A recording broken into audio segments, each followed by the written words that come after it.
दोस्तों, अगर आप भी भारत और श्रीलंका के बीच सबसे रोमांचक पहला टी20 मुकाबला देखने के बाद खुश हैं तो वीडियो को लाइक जरूर कीजिएगा। आज की वीडियो को लाइक टारगेट हमने रखा है मात्र 100 लाइक्स का, तो लाइक करना बिल्कुल भी मत भूलिएगा। तो चलिए अब आपका ज्यादा समय न लेते हुए शुरू करते हैं वीडियो।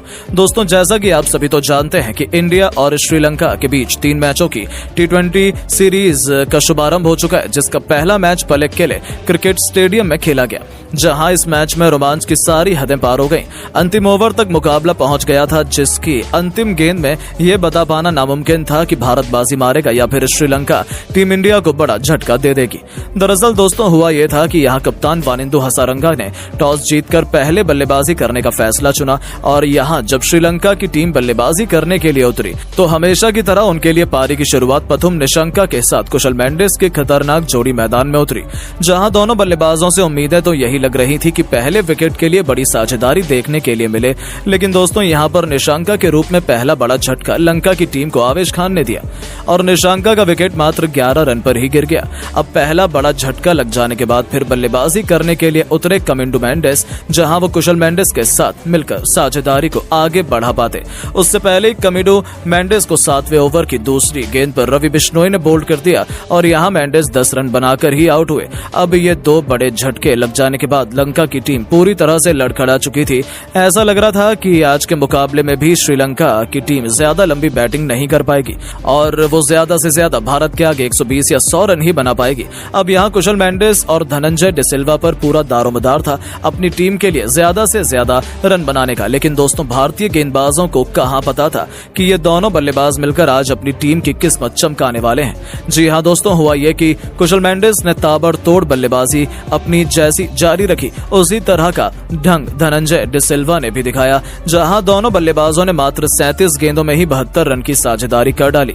इस दौरान विकेट चटकाना काफी अहम हो चुका था।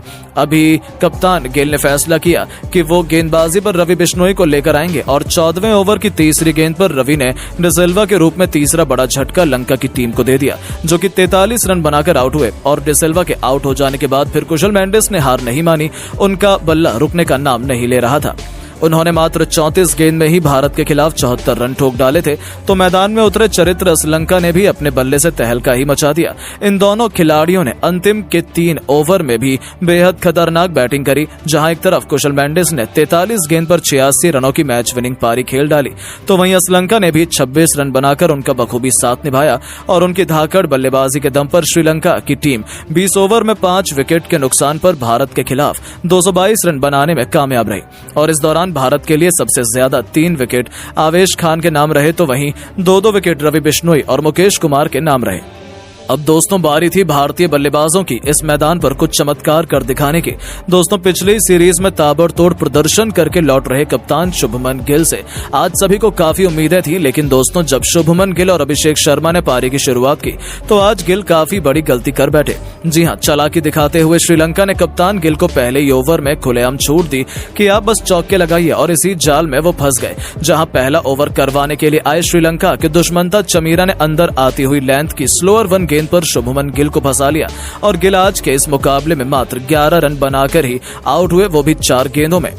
अब दोस्तों, गिल का विकेट गिर जाने के बाद भारतीय टीम काफी ज्यादा दबाव में आ चुकी थी। जब गिल आउट हुए तो बल्लेबाजी के लिए उतरे ऋतुराज गायकवाड़, जहां ऋतुराज गायकवाड़ और अभिषेक शर्मा पर हर किसी की निगाहें थी कि ये दोनों बल्लेबाज दूसरे विकेट के लिए कितने रन जोड़ पाते हैं। इस दौरान सब कुछ सही चल रहा था, लेकिन दोस्तों आगे क्या होने वाला है इसका अंदेशा किसी को भी नहीं था। हुआ ये कि ऋतुराज गायकवाड़ जो बढ़िया लय से बल्लेबाजी कर रहे थे, उन्हीं के रूप में भारतीय टीम को दूसरा बड़ा झटका लगा। जी हां दोस्तों, ऋतुराज गायकवाड़ बाहर जाती हुई आउटसाइड ऑफ की गेंद को गलती से छू बैठे।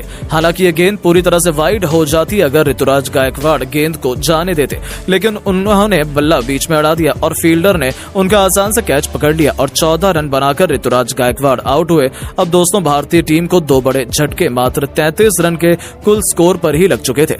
अब अभिषेक शर्मा पर दबाव बढ़ता चला जा रहा था और अब उनका ये दबाव कम करने के लिए चौथे नंबर पर बल्लेबाजी करने उतरे सुपरस्टार संजू सैमसन, जहां संजू और अभिषेक ने मिलकर पारी को आगे बढ़ाया।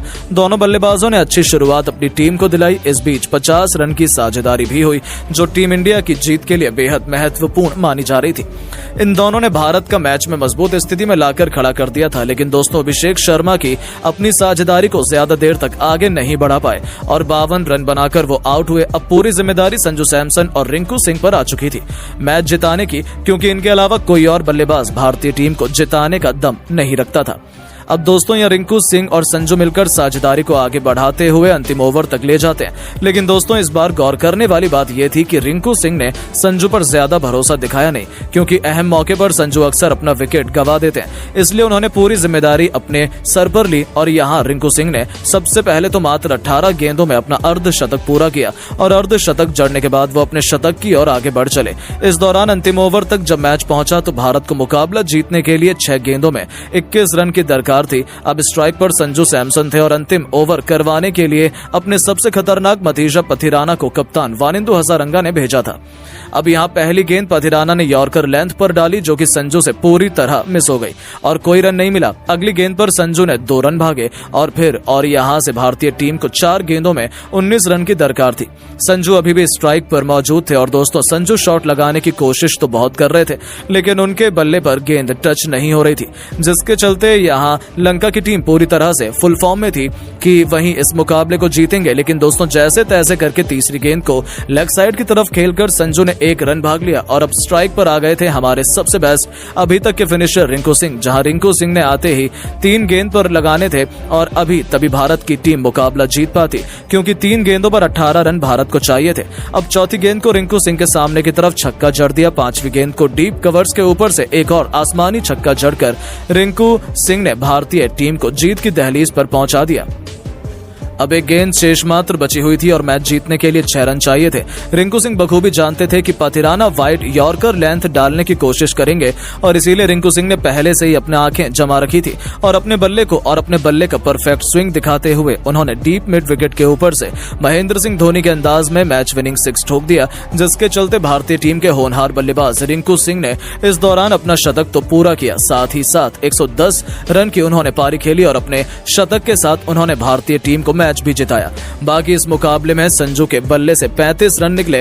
हालांकि दोस्तों हम आपको बता दें कि भारत और लंका के बीच खेला गया ये इंटर स्क्वाड और अभ्यास सत्र का पहला मुकाबला, जिसमें भारतीय टीम की जीत हुई। बाकी अब आप सभी की क्या राय है भारतीय टीम की ऐसी बल्लेबाजी और गेंदबाजी को देख लेने के बाद, और आपकी टीम इंडिया को 10 में से कितने नंबर देना चाहेंगे? अपनी राय नीचे कमेंट बॉक्स में जरूर दें और ऐसी शानदार खबरों के लिए चैनल को सब्सक्राइब करना बिल्कुल न भूलें। धन्यवाद।